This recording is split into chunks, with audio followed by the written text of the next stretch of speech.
स्वागत एक बार फिर आपका। आप कहानी कुर्सी की देख रहे हैं और हम लोग बात कर रहे हैं आज बिहार में जो ये ग्रैंड ओथ सेरेमनी हुई, शपथ ग्रहण। नीतीश जी 10वीं बार मुख्यमंत्री बने और तस्वीरें कमाल की आई। मोदी जी ने हाथ उठा करके लहराया, फिर गमछा भी लहराया, जनता को झुक के प्रणाम भी किया और नीतीश जी गदगद दिखाई दे रहे थे। और आज के इस प्रोग्राम के अंदर ये भी मैं आपको बता दूं वैसे कि ये भी जानकारी आई थी कि नीतीश कुमार तो चाह रहे थे कि आप राजभवन में कर लीजिए शपथ ग्रहण समारोह। इससे पहले जो जितनी बार भी उन्होंने आवाजाही की है उधर का इधर का उधर, तो वो राजभवन में ही हुए सारे प्रोग्राम। तो इस बार भी कह रहे थे राजभवन में कर लीजिए, लेकिन ये बीजेपी चाहती थी कि इस बार एक बड़ा कार्यक्रम करना चाहिए क्योंकि जीत ये बहुत बड़ी है। तो इसलिए ये गांधी मैदान में कार्यक्रम किया गया। और फिर यहाँ पर बीजेपी के जितने और मुख्यमंत्री नेता तमाम थे, केंद्र के मंत्री थे, पार्टी के अध्यक्ष थे, सब लोग आए। तो ये बीजेपी को जब किसी राज्य में बड़ी जीत हासिल होती है तो एक तरीका होता है उसका बताने का कि आज देश में भारतीय जनता पार्टी का फुटप्रिंट इतना बड़ा है, उसकी भी हम लोग आगे बात करेंगे। तो इसमें योगी आदित्यनाथ भी थे, महाराष्ट्र के मुख्यमंत्री भी थे, सैनी साहब भी थे और भी राज्यों के मुख्यमंत्री आए हुए थे। तो मैं उनमें से आपको एक एक की बात सुनाना चाहता हूं और फिर उनके सबके राज्य में क्या हो रहा है उसकी बात भी हम लोग करेंगे। तो योगी आदित्यनाथ ने क्या बोला आज पटना में, सुनिए। प्रधानमंत्री आदरणीय मोदी जी के मार्गदर्शन और नेतृत्व में बिहार में एनडीए सरकार के गठन, माननीय नीतीश कुमार जी के नेतृत्व में बन रही इस सरकार के लिए मैं उत्तर प्रदेश की जनता जनार्दन की ओर से हृदय से बधाई देने के लिए यहाँ पर आया हूँ। वास्तव में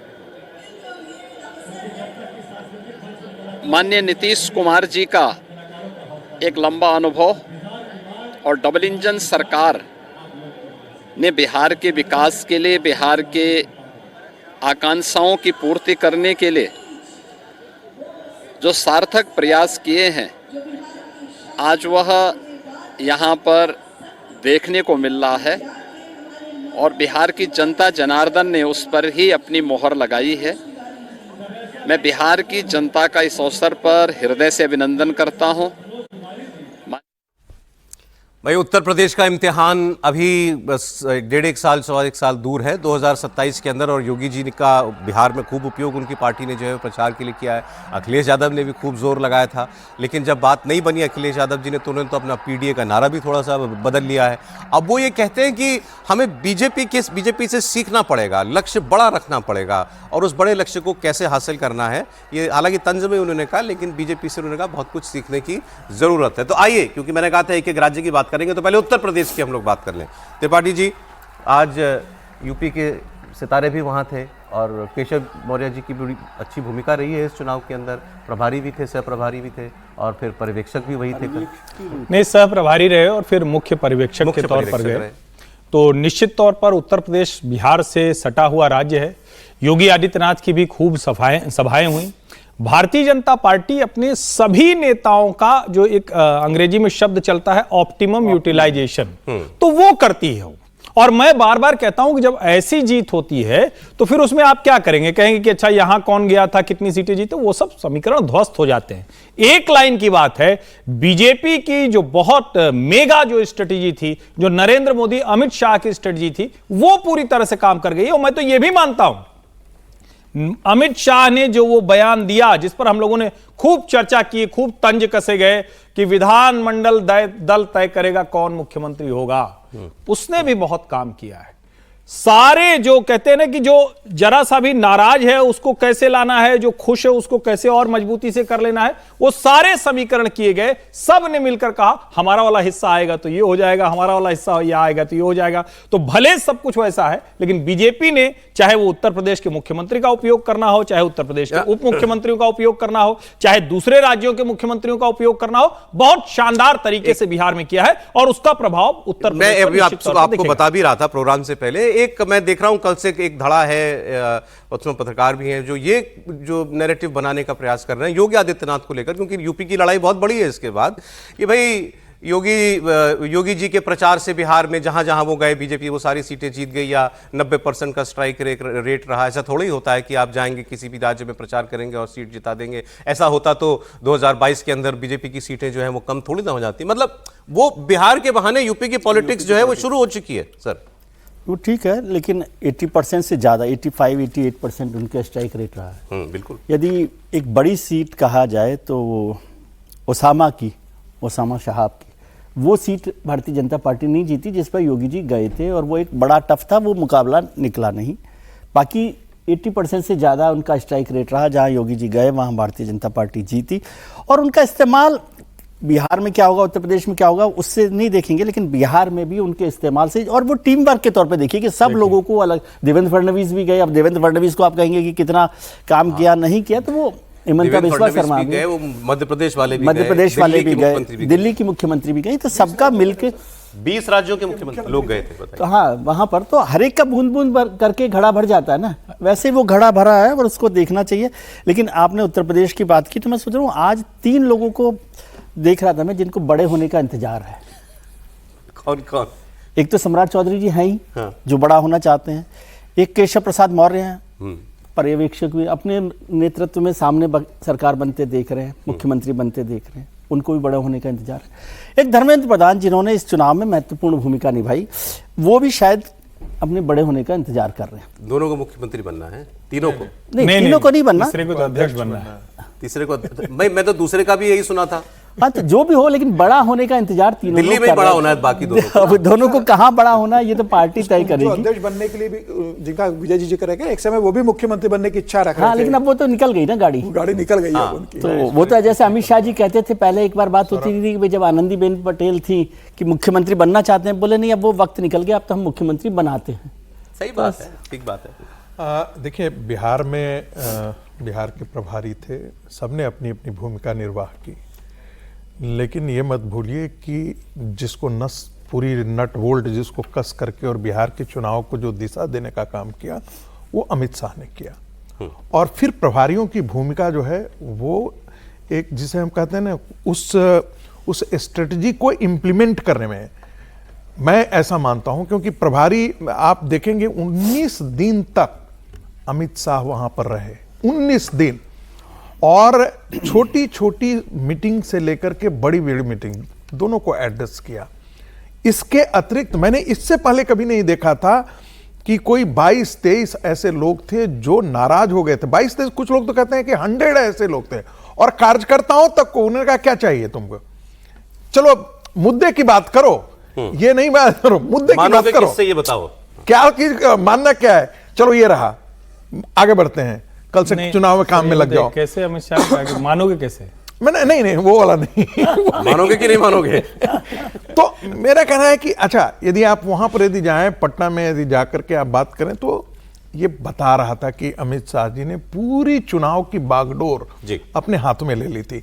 यहां तक कि जेडीयू में भी, ये मजेदार बात है, जिनको लगा कि इस कैंडिडेट पे ये कैंडिडेट जो है यहां पर ये कैंडिडेट होगा, हाँ। तो और जेडीयू को वो सीट जा रही थी, तो भारतीय जनता पार्टी ने उस कैंडिडेट को जेडीयू में दे दिया।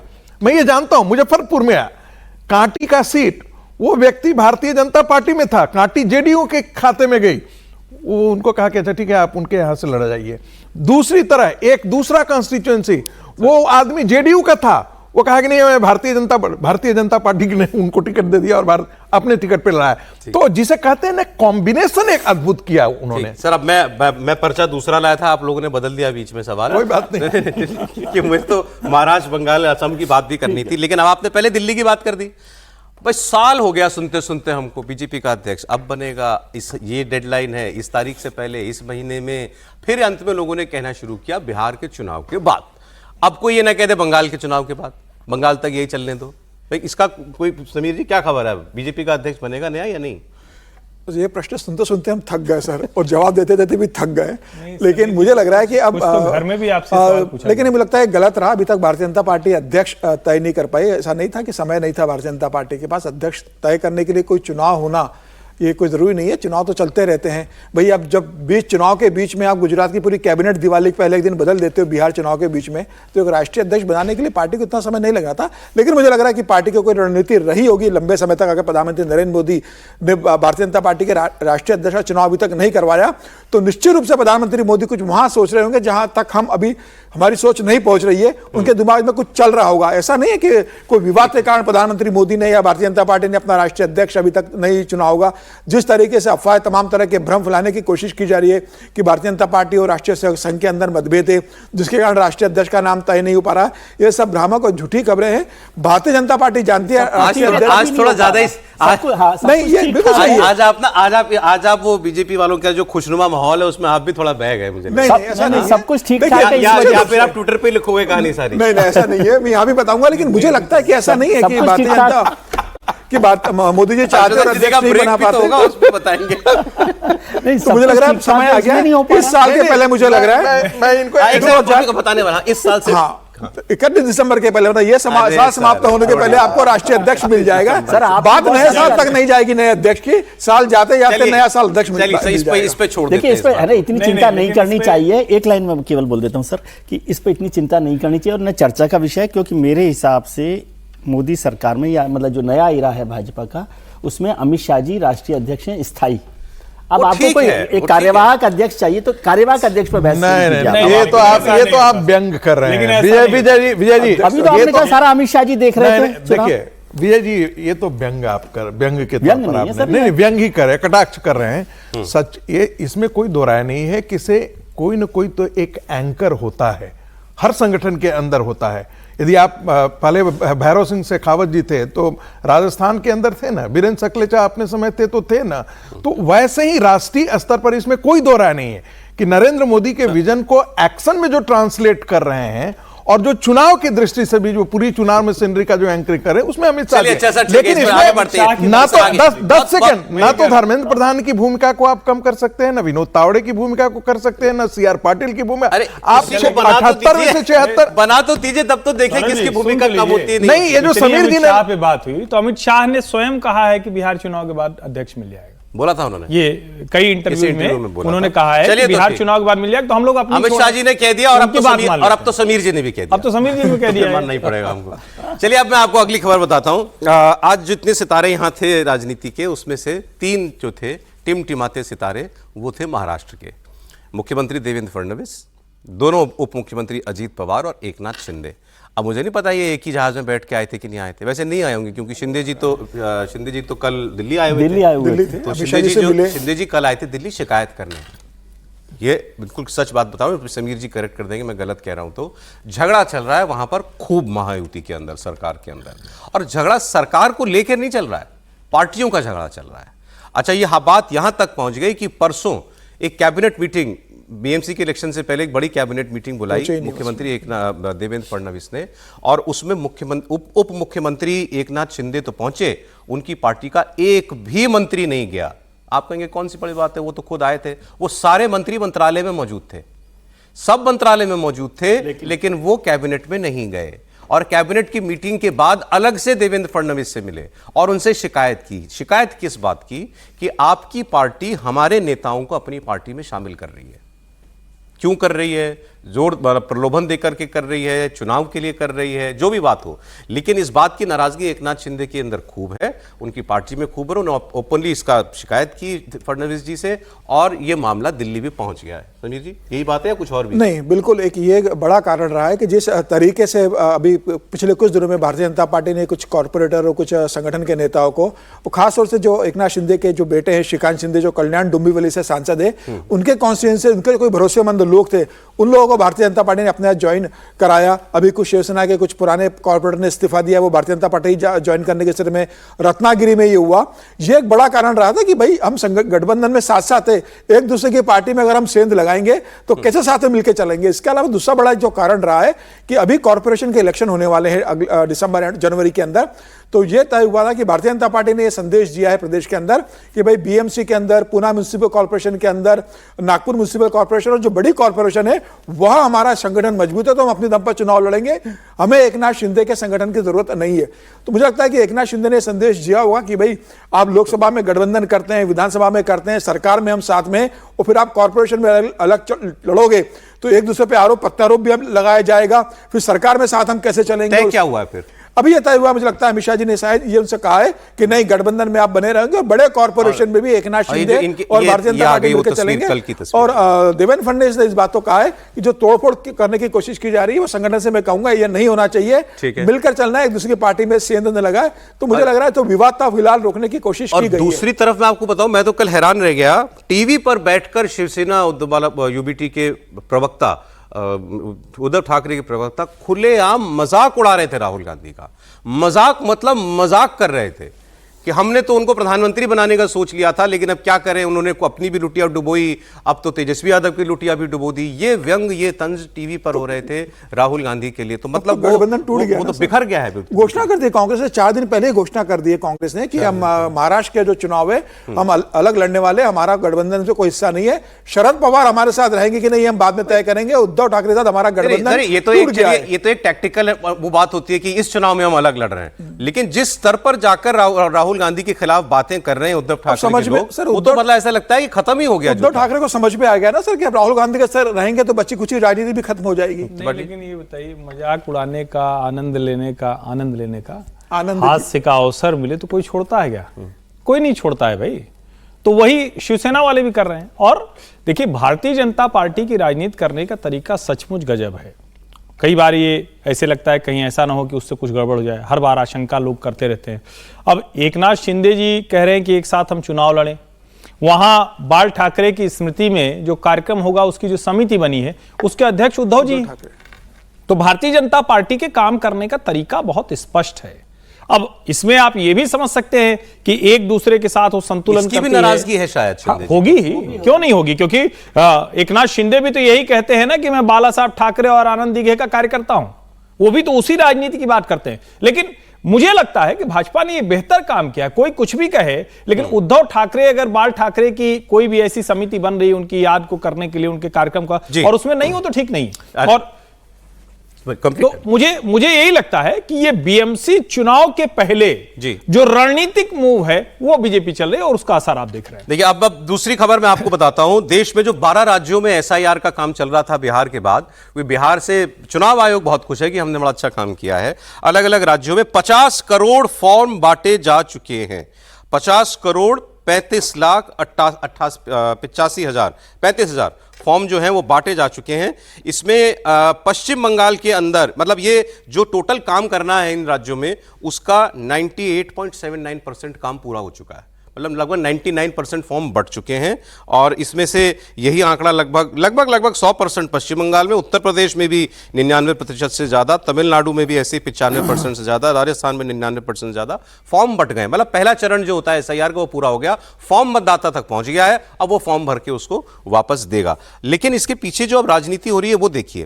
कांग्रेस पार्टी, हमने आपको बताया था, ऐलान कर दिया, वो अभी भी एसआईआर पे अटके। राहुल गांधी को लगता है कि अब यही है मेरा मुद्दा, यही है, वोट चोरी मेरा मुद्दा है, एसआईआर मेरा मुद्दा है। वो रामलीला मैदान में अब रैली करेंगे। डेट नहीं बताई अभी तक, लेकिन अब कहा है कि हम करेंगे रैली दिसंबर के फर्स्ट वीक में शायद। सर, लेकिन पहले भी एक बार कहा था हम महंगाई पे या किस पर रैली करेंगे, दिल्ली में करेंगे, फिर कहा राजस्थान में करेंगे, वो रैली हुई नहीं। 2 बार डेट देकर के वो रैली ही नहीं हुई। इस बार भी देखिए कि वो होती है कि नहीं होती है।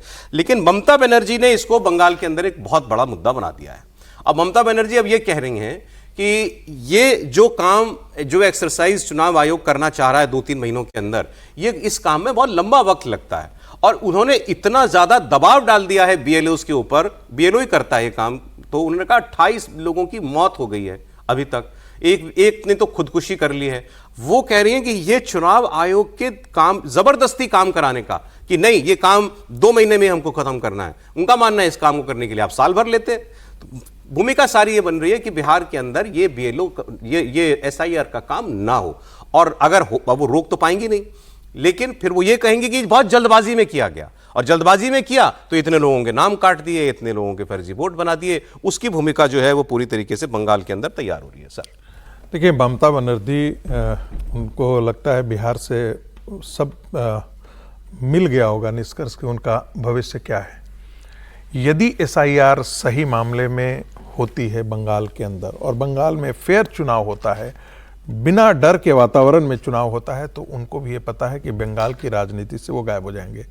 कम से कम वो सरकार बनाने की स्थिति में नहीं आएंगे। जिस प्रकार से भारतीय जनता पार्टी के वोटों के प्रतिशत में बढ़ा, नंबर जो विधायकों की संख्या थी उसमें एक जंप आया, और आज के दिन में बंगाल की राजनीति पर बांग्लादेश में जो कुछ भी घटित हो रहा है, वहां पर एक हिंदुओं का एक पोलराइजेशन, जबरदस्त तरीके का पोलराइजेशन देखने को बंगाल के अंदर मिल रहा है।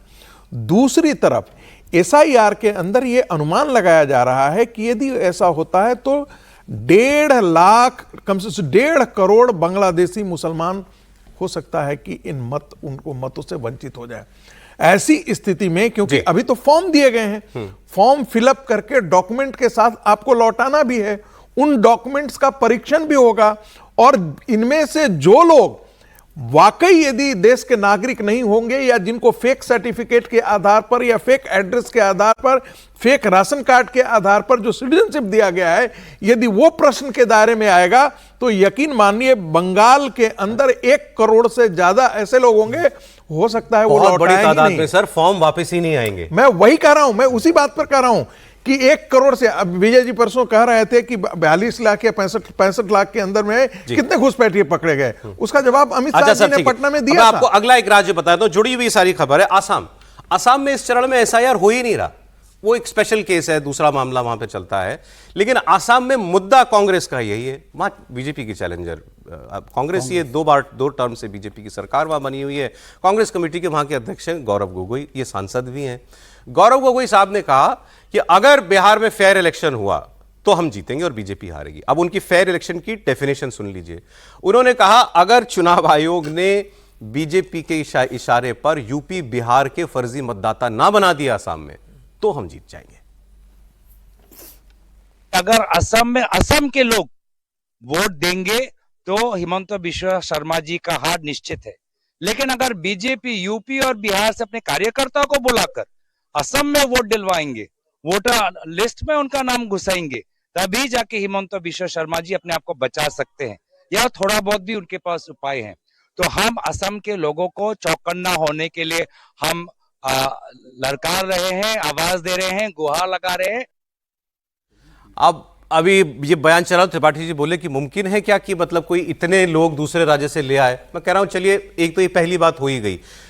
आप ये भी मान रहे हैं कि बीजेपी के पास इतने लाखों करोड़ों लोग हैं, हाँ, नहीं, यूपी बिहार में, जिनको वो वहां भेज सकती है। चुनाव में आप तर्क देखिए किस किस तरह के ना, कि उत्तर प्रदेश से लोगों को ले आए, दिल्ली में जो बिहारी हैं उनको ले गए, मतलब इतनी स्ट्रेंथ है। हरियाणा से ट्रेन चलवा दी, ये बात केजरीवाल जी ने भी कही थी। केजरीवाल ने भी कही। फिर क्या कहा कि वो जो जीविका दीदियां हैं वो सब उनके लिए वोट डलवा रही थी। अब अगर 1,60,000 या 80,000 जीविका दीदियां वो सिर्फ भाजपा और नीतीश के लिए वोट डलवा रही, तो आप भी जरा सोचिए कि आपकी कोई वैल्यू क्या है। लेकिन एक बात मैं कहूंगा, बंगाल इतना आसान नहीं है। ठीक, वो हमने कल भी बात की थी। बहुत स्ट्रांग है। ये गोगोई जी की बात पर क्या कहें? गोगोई एक मजबूत लीडर है कांग्रेस के, यदि कांग्रेस उनको सपोर्ट करती है तो कांग्रेस वहाँ पर चुनाव लड़े। मुझे लगता है कि गोगोई वहाँ पर ताकतवर लीडर है, लेकिन हिमंता बिस्वा शर्मा भी उतनी मजबूत मुख्यमंत्री हैं। यदि देखा जाए भारतीय जनता पार्टी के कुछ मुख्यमंत्रियों में, तो हिमंता बिस्वा शर्मा ज़्यादा मजबूत हैं, और वो कितना पोलराइज कर सकते हैं इलेक्शन, उसका काउंटर कितना गौरव गोगोई कर सकते हैं। वहाँ पर पोलराइजेशन का काम हिमंत बिस्वा शर्मा टक्कर देते हैं आपको लगता है हिमंत शर्मा? कांग्रेस की ठीक ठाक सी स्थिति है, लेकिन वो चुनाव ही यदि ठीक से नहीं लड़ते, इसीलिए मैं कह रहा हूँ कांग्रेस संगठन कितना उसको चुनाव को लड़ती है वहां पर, ठीक है, उससे तय होगा।